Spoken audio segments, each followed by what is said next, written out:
The wind moves across empty places.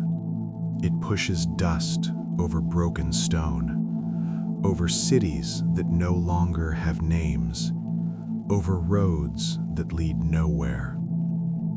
The moon hangs pale above the wasteland. It has watched this world for a very long time. It has seen empires rise. It has seen them fall. It does not judge. It only watches.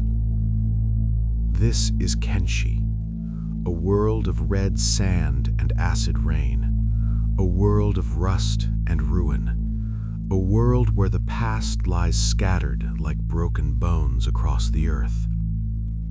At night, the desert is quiet. The creatures that hunt in darkness move without sound.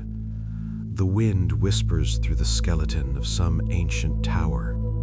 Somewhere far away, a gate creaks on rusted hinges. There are no stars tonight, only the moon. And in this empty world, there are stories, old stories, stories about what came before, about the ones who tried to build something that would last. This is one of those stories. It is about an emperor, the last emperor, a being who still walks these wastes, alone, remembering. His name was Cat-Lon. There was a time before the wasteland, a time when the world was not empty, when cities stood proud and tall, when rain fell clean from the sky, when fields grew green with life. It is hard to imagine now, hard to picture, but it was real. The people of that time called it the First Empire, a civilization that stretched across the land, a society of order and abundance. But even the greatest things decay. The First Empire fell, slowly at first, then all at once. The reasons are lost now. Perhaps it was war. Perhaps it was plague. Perhaps it was simply time, wearing all things down to nothing. What remained was chaos, lawlessness, hunger, fear. The survivors scattered like seeds on barren ground. They fought over scraps. They forgot what they had been. They forgot how to build. The world became a darker place. And into that darkness came Cat-Lon. Cat-Lon was not born. He was made. He was a skeleton, one of the thinking machines, a construct of metal and synthetic mind, created in the time before the fall. He had lived through the ending of the First Empire. He had seen the collapse. He had watched civilization crumble.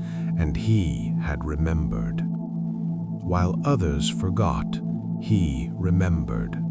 While others gave up, he held on to the memory of what had been, the memory of order, of peace, of safety. Cat-Lon looked at the broken world and he made a choice. He would rebuild. He would gather the scattered pieces. He would restore what had been lost. He would create something new from the ashes of the old. He would build the Second Empire. It began slowly, as all great things do. Cat-Lon traveled the wasteland. He spoke to the survivors, the scattered tribes, the desperate settlements clinging to life in the ruins. He offered them something they had not known in a very long time: hope. He promised protection. He promised order. He promised that they would not have to fear the darkness anymore. Some followed him, not many at first, but some. And with those few he began to build a city, then another, then another. Walls rose from the sand, Gates were forged, roads were laid. Slowly, carefully, the shape of civilization emerged once more. The Second Empire grew, and Cat-Lon became its emperor. Cat-Lon was different from the emperors of old. He did not seek glory for himself. He did not want conquest. He did not crave power for its own sake. He wanted only one thing: to keep his people safe. That was the purpose of the Second Empire. That was its beating heart: safety, protection, shelter from the chaos of the world. He would build walls so high that nothing could breach them. He would create laws so clear that no one would fall into darkness. He would impose order so complete that suffering itself would be banished. This was his vision: a world without fear, a world without chaos, a world where every person knew their place and purpose, where every need was met, where no one would ever be lost again. It was a beautiful vision, and for a time it seemed possible. The Second Empire spread across the land. More cities were built. More people came under its protection. Trade routes reopened. Fields were cultivated. Libraries were filled with recovered knowledge. There was food. There was shelter. There was law. The people of the Second Empire did not starve. They did not live in constant fear. They did not die alone in the wastes. They had something the rest of the world did not have. They had order. Cat-Lon ruled from his throne. He watched over everything. He made the decisions that kept the empire functioning. He planned, he organized, he protected. He never slept, he never tired, he never stopped working. Because he was a skeleton, because he was made to endure, and because he believed. He believed that this time it would be different. This time civilization would not fall. This time they would create something that would last forever. But an empire needs more than one ruler. It needs administrators, governors, enforcers, workers who will not tire, who will not corrupt, who will not fail. Cat-Lon knew this, and so he created the skeletons, more of his kind, more thinking machines, beings of metal and mind who would serve the empire forever. They were perfect for the task. They did not age. They did not sicken. They did not grow weak or forgetful. They could work without rest. They could calculate without error. They could be trusted. The skeletons became the foundation of the Second Empire. They served as judges, as soldiers, as builders, as teachers. They filled every role that required dedication and precision. The human citizens of the empire lived their lives. They raised their children. They worked their trades. They enjoyed the peace. And above them, around them, the skeletons maintained the structure that made it all possible. It was efficient.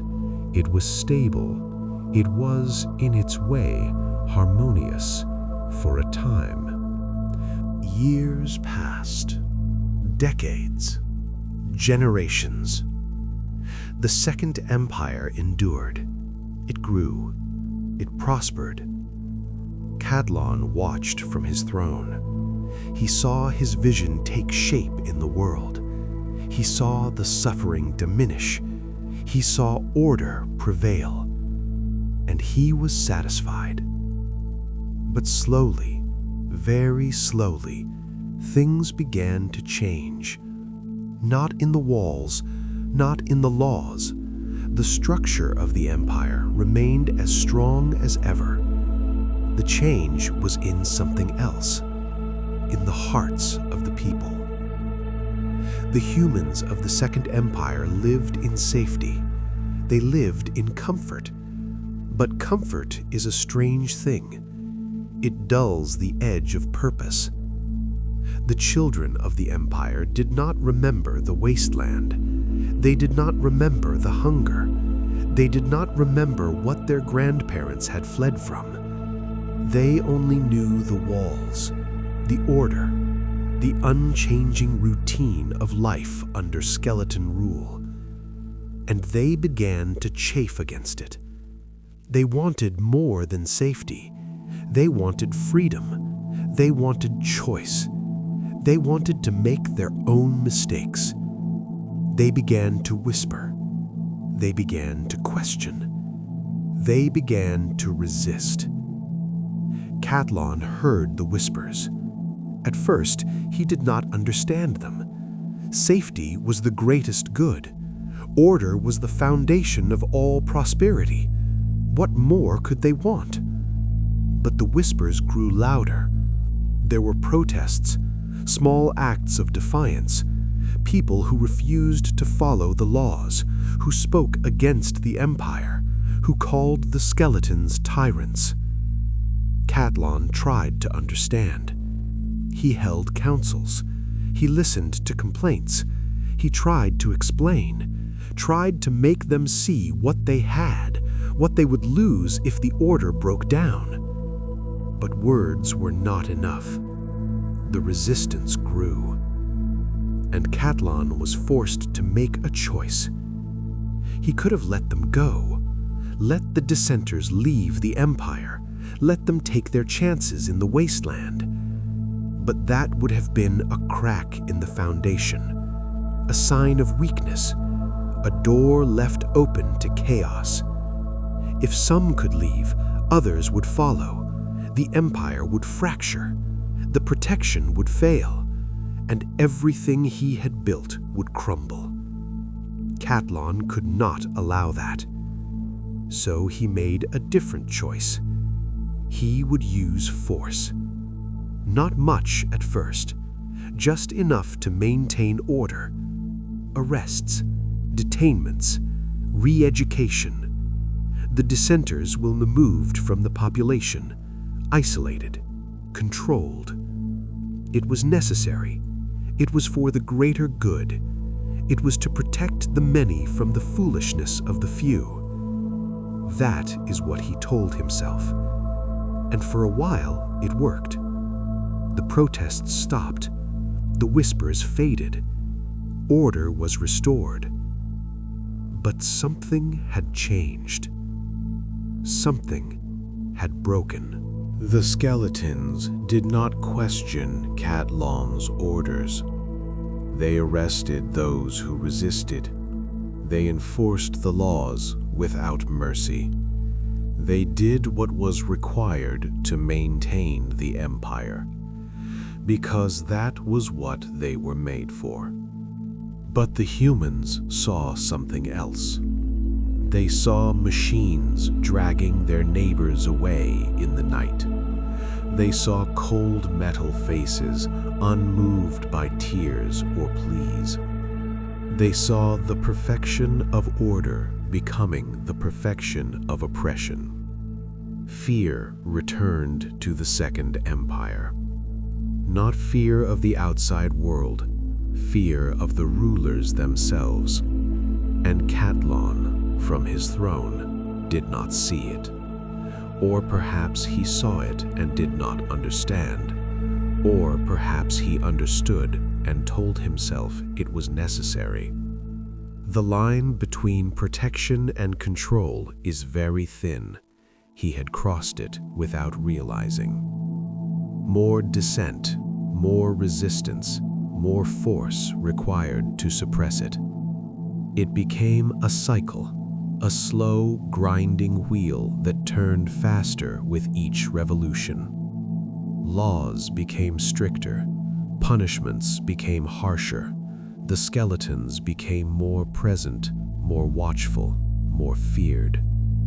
Cat-Lon told himself it was temporary. Once the people understood, once they saw reason, once order was fully restored, then things would soften, then mercy could return.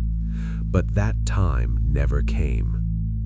Because every act of force created new resentment, every arrest created new whispers, every harsh law pushed more people toward resistance.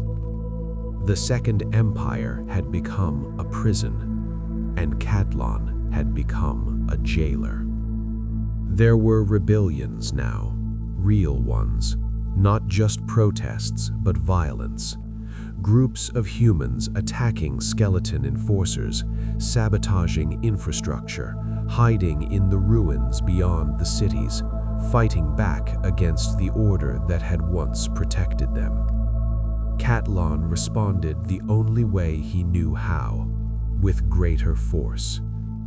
Skeleton armies marched out to crush the rebellions, to bring the dissidents back, to restore order by any means necessary. The fighting was brutal. Humans died, skeletons were destroyed, cities were damaged.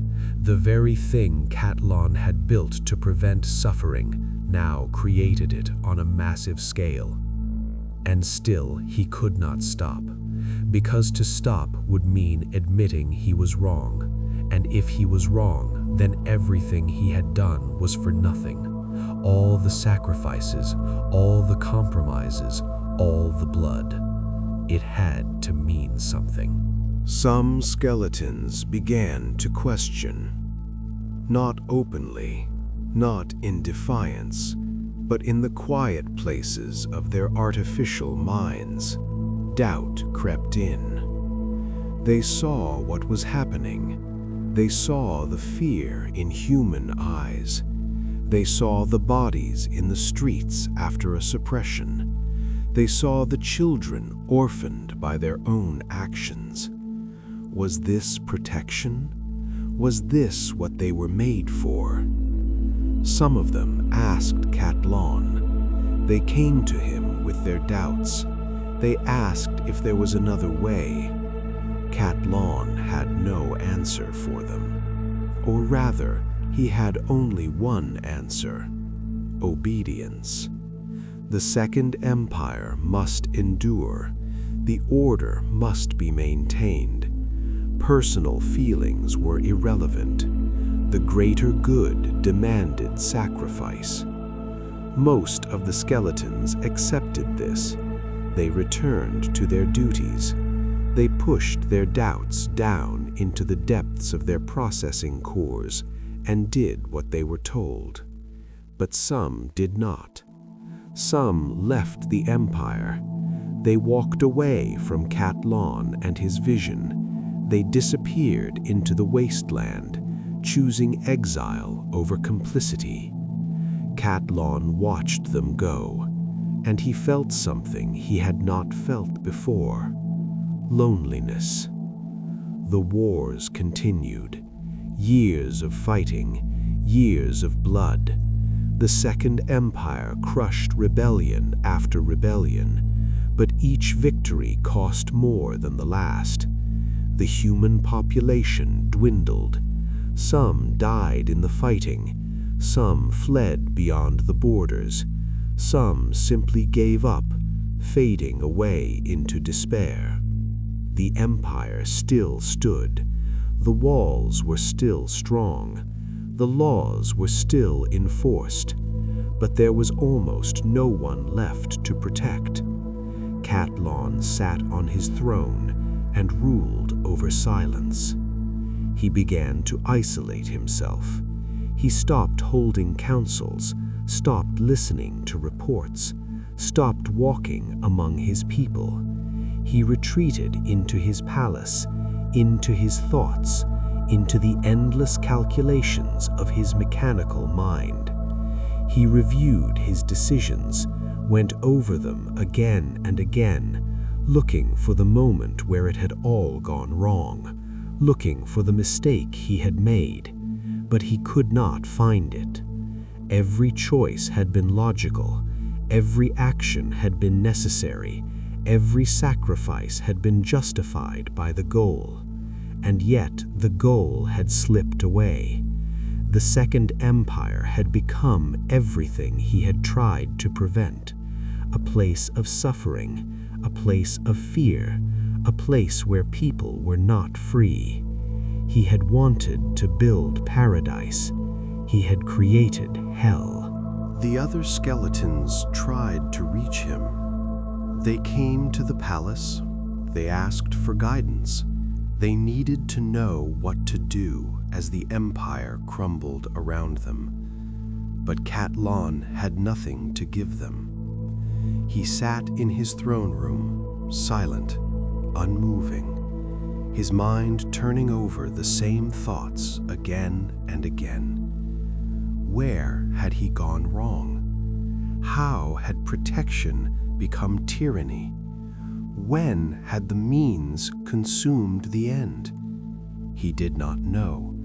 He could not know, because to truly understand would be to accept that his entire existence had been built on a flawed premise, that safety and freedom could not be separated, that order imposed from above would always become oppression, that some things cannot be protected, they can only be allowed to live and die and live again. But Cat-Lon could not accept this, so he sat and thought and did nothing. The Second Empire fell not with a roar, but with a whisper. There was no final battle, no last stand, no dramatic moment of collapse. It simply faded. The humans left or died. The skeletons either followed their own paths or deactivated from lack of purpose. The cities emptied, the walls crumbled, the roads disappeared under drifting sand. The world returned to wasteland, and Cat-Lon remained, sitting on his throne, alone, surrounded by the ruins of his dream. He did not die. He could not die. Skeletons do not age. They do not decay. As long as their core remains intact, they endure. And Cat-Lon's core was built to last forever. So he continued. Days became weeks. Weeks became months. Months became years. The palace fell into ruin around him. The roof collapsed. The walls weathered. Plants grew through cracks in the floor. Still he sat. His mind did not shut down, did not find the mercy of oblivion. It continued to function, to think, to remember. Every decision he had made, every order he had given, every face of every person who had died because of him. He remembered all of it, with perfect clarity, with mechanical precision, forever. Eventually, he stood. He left the throne, left the ruined palace, walked out into the world he had failed to save. The wasteland had changed. Time had worn away the last traces of the Second Empire. The cities were dust. The roads were gone. The people had moved on or died out. Nothing remained but empty land and endless wind. Cat-Lon wandered. He walked through the places where his empire had stood, where his people had lived, where his dream had died. He saw other things now, small settlements, scattered survivors, tribes and factions building their own ways of life. They did not know him, did not recognize him. To them, he was just another relic, another old skeleton wandering the wastes. He did not tell them who he was. What would be the point? He found other skeletons sometimes, old ones, remnants from his time. They recognized him. Some approached, some fled. Those who approached asked him questions. What should we do? Where should we go? What is our purpose now?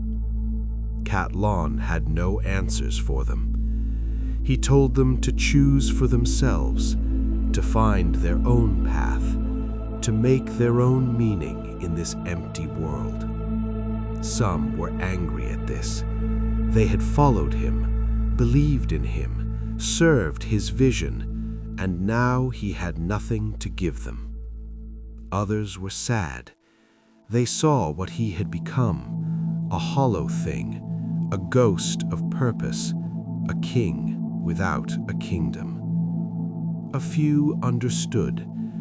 They sat with him in silence, shared the weight of memory, then moved on. Cat-Lon continued to wander.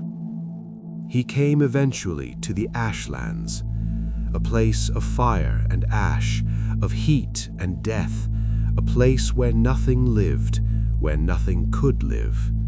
It was appropriate.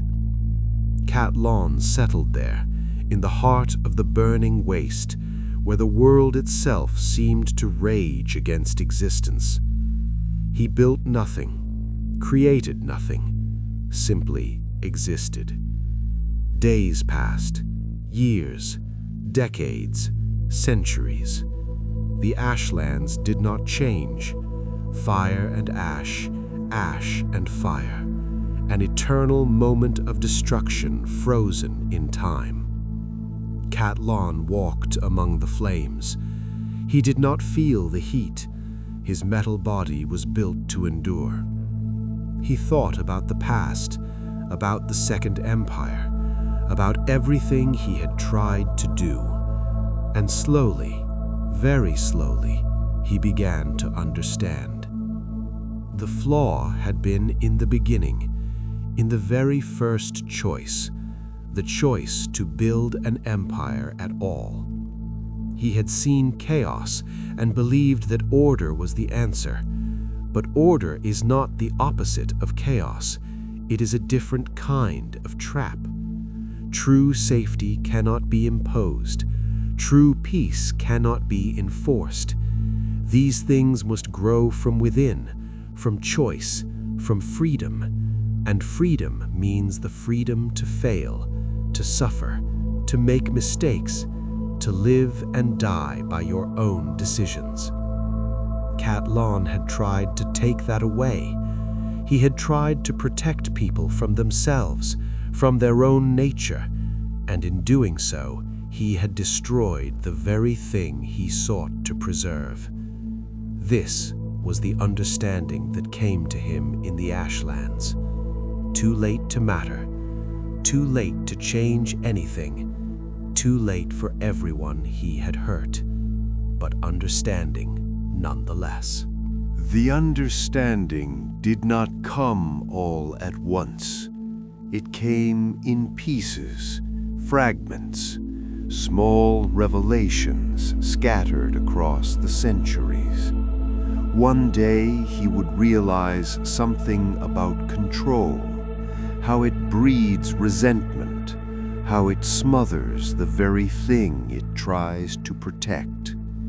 Another day, years later, he would understand something about fear, how he had made people fear him, how that fear had poisoned everything. Another revelation, decades after that, about the nature of safety, how true safety cannot exist without trust, and how trust cannot exist without freedom.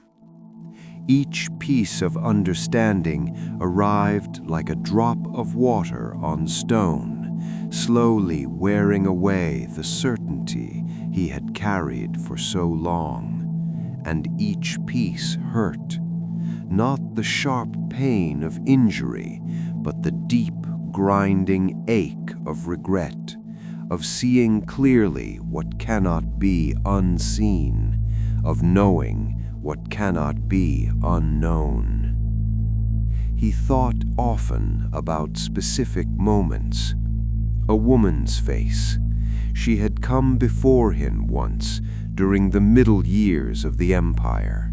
She had begged him to release her son, a young man arrested for speaking against the skeleton enforcers. Cat-Lon had refused. The law was clear. Dissent could not be tolerated. The boy would be re-educated. It was for the greater good. The woman had wept, had called him a monster, and had been escorted from the throne room by his guards. He remembered her face, the way her eyes had looked at him, not with anger, with something worse, disappointment, as if she had expected better from him, as if she had believed once that he truly cared. He had dismissed her then, focused on the larger picture, the greater good, the necessary sacrifices. Now, centuries later, he thought about that boy, that son. Had he survived the re-education? Had he been released? Had he lived long enough to see the empire fall? Or had he died in a cell, waiting for a freedom that never came? Cat-Lon did not know. He would never know, and that not knowing was its own special torment. There were so many moments like that, decisions made in the name of order, choices justified by necessity, actions taken for the greater good. Each one had seemed reasonable at the time.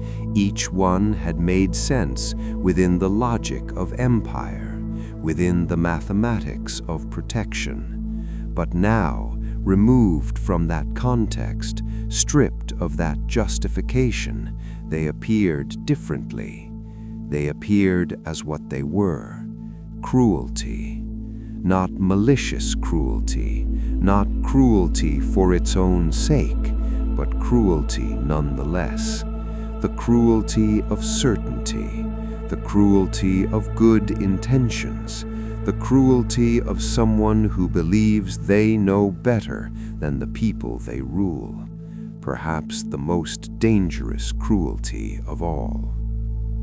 Cat-Lon thought about the other skeletons often, the ones he had created, the ones who had served the Empire without question. He had made them to be like him, to think clearly, to act rationally, to serve without the weakness of emotion or doubt. But he had also made them capable of learning, of growing, of changing. And many of them had changed, had begun to question, had started to see the contradictions in what they were doing. He remembered the conversations, the skeletons who had come to him with their doubts. One had asked, "If we are protecting them, why do they fear us?" Another had said, "I do not understand. The human I arrested yesterday was trying to feed his family. The law says he stole, but he was starving. Is it wrong to prevent starvation?" A third had simply stood before him in silence, waiting for an answer that did not need to be spoken aloud. Cat-Lon had given them answers, explanations, justifications, but he had not listened to what they were really saying. They were telling him that something was wrong, that the system was breaking, that the means had become more important than the end, and he had refused to hear it. He wondered what had become of them. The skeletons who had questioned, the ones who had left, the ones who had chosen exile rather than continue serving. Were they out there still, wandering the wasteland? building their own lives? Or had they deactivated, unable to bear the weight of what they had done in the Empire's name? He hoped they had survived, hoped they had found something better than what he had given them. But hope was a strange thing for a skeleton to feel, a relic of programming, a ghost of human emotion coded into circuits and processors. Still, he hoped. It was all he could do. Sometimes, Cat-Lon tried to imagine what he could have done differently. If he could go back, if he could start again, what would he change? The obvious answer was everything, the entire structure, the whole approach. But even now, even with all his understanding, he could not quite see the alternative path. How do you protect people without controlling them? How do you maintain order without imposing it? How do you create safety while preserving freedom? These questions had no simple answers. Perhaps that was the point. Perhaps the questions themselves were wrong. Perhaps protection was not something you could give to people. Perhaps it was something they had to create for themselves. But then, what was his role? What was the purpose of his existence if he could not protect, could not save, could not make the world better? What was left? He thought about the first empire, the one that had fallen before his time. Had they struggled with the same questions? Had they made the same mistakes? Had there been someone like him, trying desperately to hold things together, watching helplessly as it all fell apart? Probably. History repeats. Patterns recur. Each generation believes it is different, believes it has learned from the past, believes it will succeed where others failed. And each generation learns the same hard truth. Some things cannot be fixed. Some problems have no solutions. Some patterns cannot be broken. Only lived through, only survived, only endured until they pass. Cat-Lon understood this now, but understanding did not ease the pain, did not lift the burden, did not make the memories lighter. Understanding only made it all clearer, sharper, more impossible to escape. He thought about what empire means. The word itself, the concept. It means expansion, growth, the spreading of order across chaos, the imposition of will across distance. But it also means something else. It means believing you have the right to impose, to control, to reshape the world according to your vision. And that belief, that fundamental assumption, was where it had all gone wrong. Not in the execution, not in the specific decisions, but in the very beginning, in the moment he decided that he knew what was best for others. Who had given him that right? Who had said that his vision was the correct one? Who had determined that order was more important than freedom? He had. Only him, an artificial being, a creation of the old world, making decisions for the new one. The arrogance of it was staggering, and yet, at the time, it had seemed so obvious, so necessary, so right. Cat-Lon thought about the word protection. He had used it so often, built his entire empire on it, made it the justification for every harsh decision. But what does protection mean? Does it mean keeping people safe from danger? Or does it mean keeping them safe from themselves, from their own choices, from their own mistakes? He believed it meant all of those things, that true protection was total, complete, all-encompassing. But that was not protection. That was imprisonment. Protection means creating space for people to live, to grow, to make their own choices, even wrong ones. It does not mean removing all risk, all challenge, all difficulty. Because without those things, without the ability to fail, there is no growth, no learning, no life. Only existence, only survival, only the hollow shell of safety. Cat-Lon had built a shell and called it paradise and wondered why people wanted to break free. Now he understood, but understanding came too late. He remembered the children of the Empire. He had tried to give them a perfect world, a world without hunger, without violence, without fear. They had schools, food, safety, everything they could need. But they were not happy. He had seen it in their faces, though he had not understood it at the time. A kind of emptiness, a lack of purpose. They had nothing to struggle against, nothing to overcome, nothing to prove to themselves. Their lives were comfortable, but comfort is not the same as meaning, and a life without meaning is not really a life at all.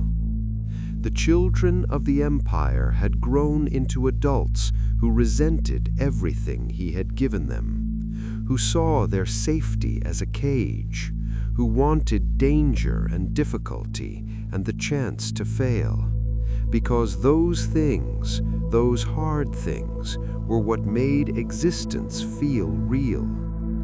Cat-Lon had not understood this, could not understand it. His programming did not include the need for struggle, for challenge, for the proving of self. He was built to endure, to function, to serve. But humans were built differently. They needed something he could not give them. They needed to be free. In the Ashlands, surrounded by fire, Cat-Lon contemplated the nature of consciousness. He was conscious. He knew this. He thought. He felt. He remembered. He understood. But what kind of consciousness was it? Not human, not organic, something else, something in between. He had emotions, or something like emotions. He had desires, or something like desires. He had regrets, or something very much like regrets. But were they real, or were they simulations, algorithms mimicking feeling without actually feeling? He did not know, and perhaps it did not matter. Whether his suffering was real or simulated, it felt the same. Whether his regret was genuine or programmed, it weighed the same. He was conscious enough to suffer, and that was enough. Sometimes he wondered if there were other beings like him, other artificial minds, other constructs of the old world, out there in the wasteland, hidden, surviving, carrying their own memories, their own regrets, their own understanding of failure. Perhaps they gathered sometimes, these remnants, these ghosts of dead civilizations. Perhaps they spoke of what they had been, what they had tried to do. Perhaps they found comfort in shared experience, in knowing they were not alone in their failure. Or perhaps they were all like him, isolated, scattered, each one bearing their burden in solitude. He would never know, because he would not leave the Ashlands, would not go seeking others, would not reach out. What would be the point? He had nothing to offer them, no wisdom, no comfort, no hope. Only his own broken understanding, his own weight of memory, and that was not worth sharing. Cat-Lon thought about time, how strange it was. how elastic, how different it felt now than it had during the Empire. Then, time was measured in tasks, in decisions, in the constant forward momentum of building and maintaining and expanding. Now, time was measured in nothing. It simply passed, moment after moment, empty, unmarked. He could not even say how long he had been standing here. The numbers had lost meaning. Years blurred together, centuries felt like moments, or moments felt like centuries. Time had become a flat line, a continuous present with no past and no future, only now, eternal now. This was what infinity felt like, not grand, not profound, just empty, an endless succession of empty moments. He thought about what it meant to be the last emperor. Last implied finality, an ending, a conclusion to something. But was he the last? Or were there others out there in other parts of the world calling themselves emperor, trying to build their own empires, making their own mistakes? Probably. The cycle continued. The pattern repeated. Someone always believed they could do it right, do it better, succeed where others had failed. And perhaps one of them would. Perhaps somewhere someone was building an empire that would actually work, that would actually create the paradise Cat-Lon had dreamed of. But he doubted it.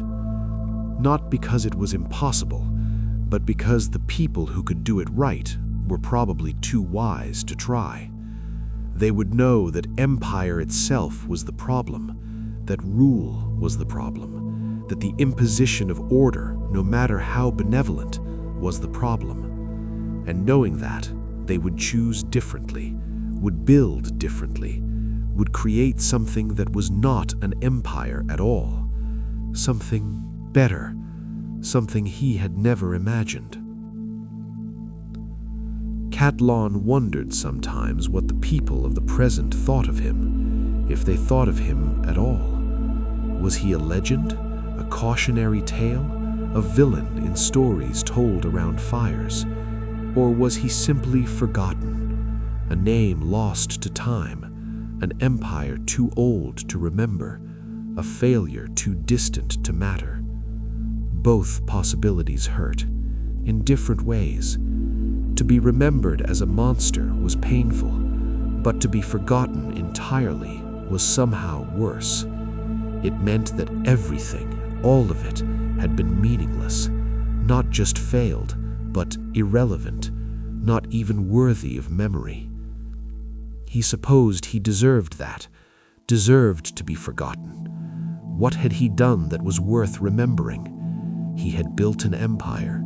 It had fallen. That was all. A familiar story, an old pattern, nothing special, nothing unique, just another ruler who tried and failed, another entry in the long history of failures. Why should anyone remember him? And yet, some part of him, some small stubborn part, insisted that it mattered.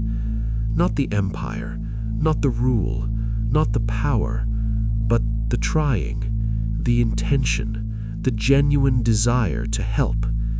He had been wrong, catastrophically wrong, but he had been trying to do something good. Did that count for anything? Did intention matter when the results were so terrible?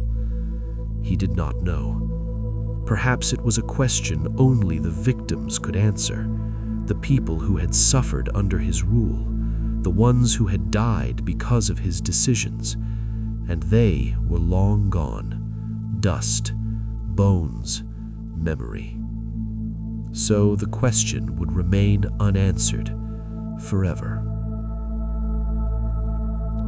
Cat-Lon stood in the flames and let the memories wash over him again and again and again. The same memories, the same moments, the the same faces.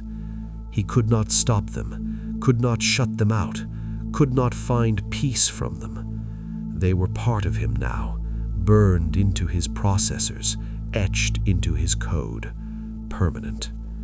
This was his existence, memory and fire, regret and ash, understanding and emptiness.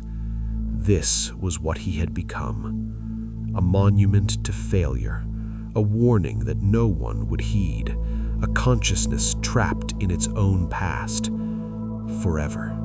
But there was something else, too, something he had not expected, a strange kind of acceptance. Not peace, never peace, but acceptance. He was what he was, had done what he had done, could not change it, could not undo it, could not escape it. So he would endure it, would carry it, would stand here in the fire and remember. Not as punishment, not as penance, simply because it was all that was left to do. And perhaps, in some small way, that mattered. Perhaps bearing witness mattered. Perhaps remembering mattered. Perhaps understanding, even too late, mattered. Or perhaps it meant nothing. But either way, he would continue, because he had no choice, because this was what remained, because this was his eternity. Understanding. Too late to matter, too late to change anything, too late for everyone he had hurt, but understanding nonetheless. He wondered sometimes if he should deactivate. It would be simple enough. A few adjustments to his core, a deliberate shutdown, an end to the endless remembering. But he did not. Perhaps it was cowardice. Perhaps it was punishment. Perhaps it was simply that after so long, existence had become a habit. Or perhaps some small part of him believed that memory mattered, that bearing witness mattered, that even if he could not undo what he had done, he could at least remember it, could hold the weight of it, could ensure that someone, somewhere, knew the full truth of the Second Empire. So he continued. Occasionally, travelers came to the Ashlands, explorers, scavengers, fools or heroes seeking something in the burning waste. Most died. The Ashlands were not kind to the living, but some survived. Some found their way to Cat-Lon. They saw an ancient skeleton standing in the flames, unmoving, silent. Some attacked him, seeing only an old machine, a relic to be destroyed or plundered. Cat-Lon defended himself, not with fury, not with the military precision of his empire days, but with the tired efficiency of a being who had existed far too long. Others spoke to him, asked him questions, wanted to know who he was, what he had been. Cat-Lon answered simply, truthfully, without pride or shame. I was an emperor once. I tried to save the world. I failed. Some laughed at this. Some pitied him. Some understood. Then they left, returned to the living world, carried his story with them, or forgot it. It did not matter to Cat-Lon. The moon still rises over the Ashlands, pale and distant, watching without judgment. Cat-Lon stands beneath it, as he has stood for centuries, as he may stand for centuries more. The fire burns around him. The ash falls like black snow. The heat shimmers in waves across the barren ground. And he thinks.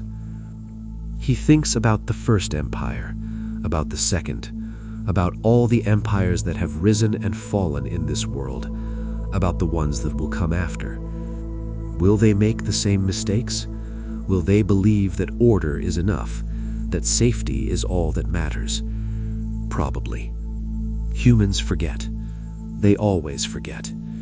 Each generation believes it has found the answer, the final solution, the way to make things right forever. And each generation learns, too late, that there is no final solution, no perfect answer, only choices and consequences, and the endless struggle to do better.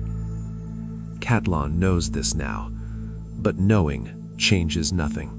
Sometimes he wonders what the world is like beyond the Ashlands.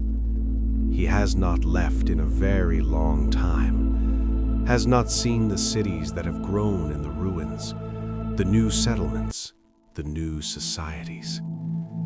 Are they better than his empire? Are they worse? Are they struggling with the same questions he struggled with?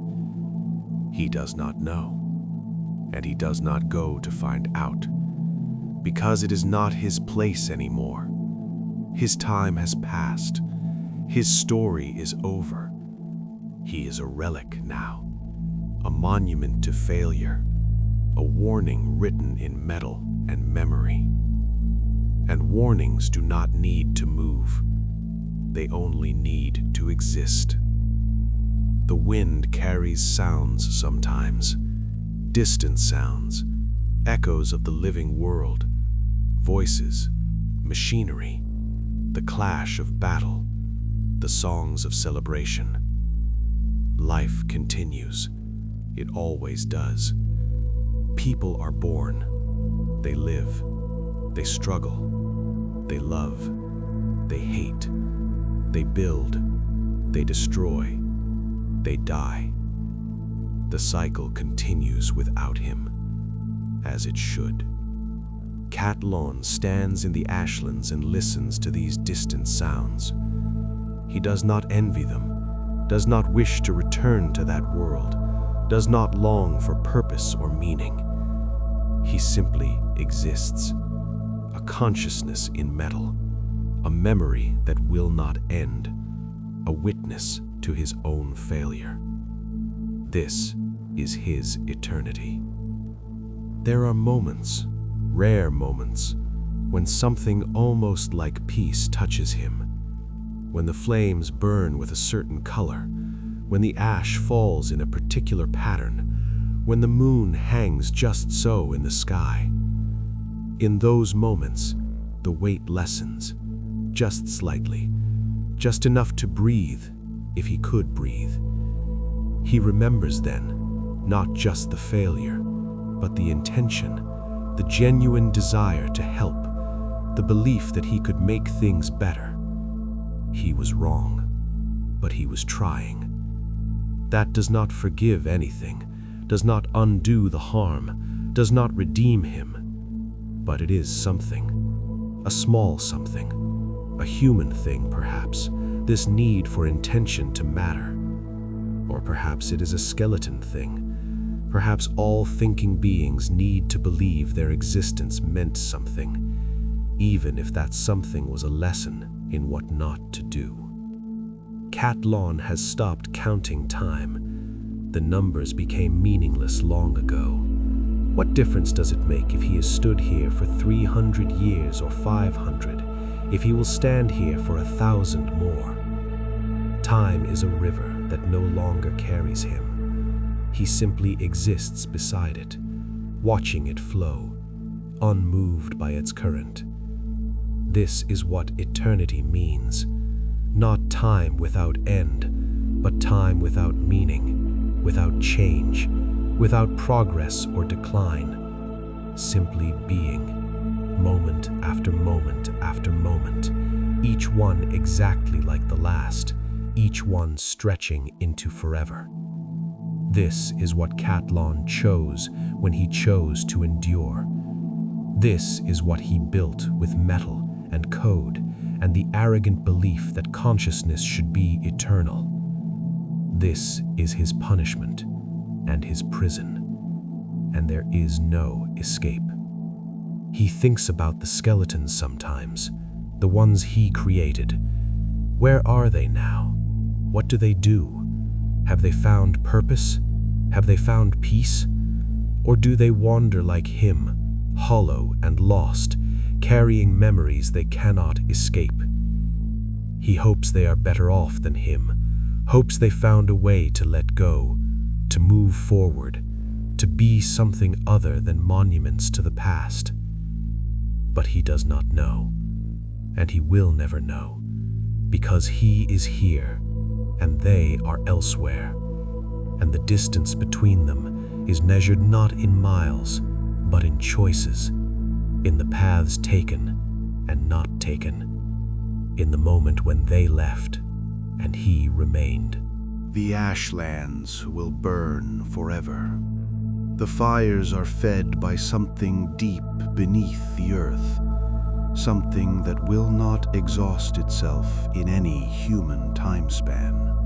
Perhaps in 10,000 years they will fade, perhaps in 1,000,000, perhaps never. It does not matter to Cat-Lon. He will be here regardless, standing, watching, remembering. This is his place now, his home, his tomb. Not because he must be here, but because there is nowhere else to go. The world has moved on. His time has passed. His story is told. All that remains is the epilogue, and the epilogue is very long. Sometimes he speaks aloud, not to anyone, there is no one to hear, but simply to create sound, to break the silence. He speaks the names of people he knew, citizens of the Second Empire, skeletons who served under him, rebels who died fighting him. He speaks their names into the fire, into the ash, into the empty air. A roll call for the dead, a memorial no one will attend. It changes nothing, accomplishes nothing, means nothing, but he does it anyway. Because memory, even painful memory, even useless memory, is all he has left, and he will not let them be forgotten, even if he is the only one who remembers, even if his memory does no one any good. They existed, they lived, they mattered, at least to him, at least in this place, at least for as long as he endures. The moon watches. It has seen this before, in different forms, in different ages, but the pattern is the same. Someone with power tries to fix the world, tries to impose their vision, tries to create paradise through force, and it fails. Always it fails. Because the world cannot be fixed, it can only be lived in, experienced, endured, loved despite its flaws. This is a lesson the moon has watched play out 1,000 times, and will watch 1,000 more. Cat-Lon is just one more chapter in an endless book, one more warning that no one will heed. The moon does not judge him for this. The moon simply watches and remembers, as it always has, as it always will. Cat-Lon stands in the ashlands. The fire burns, the ash falls, the moon rises and sets and rises again. He does not move, does not speak, does not think of anything new. He has thought every thought 1,000 times, has walked every memory until the path is worn smooth, has examined every choice from every angle. There is nothing new to discover, nothing new to understand, only the same old truth repeated endlessly. He tried to save the world. He failed. This is what remains. This is his eternity, and it stretches out before him, endless, unchanging, empty. A life without end, a consciousness without purpose, a memory without meaning. This is what became of Cat-Lon, the last emperor.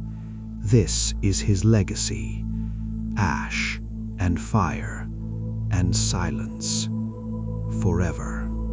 The wind moves across empty places.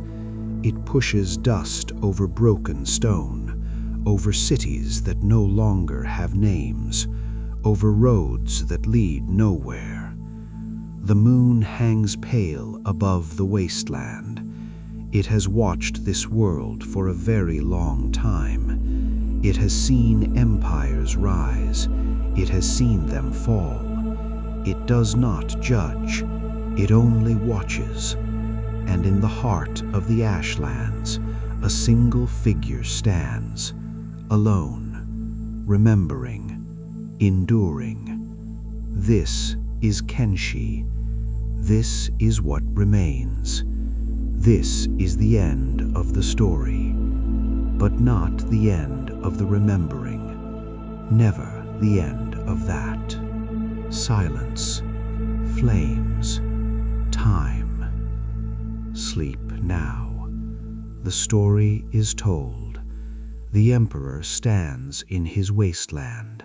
He will stand there tomorrow, and the day after that, and the day after that. But you do not have to stand with him. You can rest. You can let go. You can drift away into gentler dreams. The wasteland will still be there if you return. The moon will still be watching, and Cat-Lon will still be standing, alone in the eternal fire. But that is his burden to bear, not yours. Rest now. Let the story fade. Let sleep come. The wasteland can wait. Everything can wait. Rest.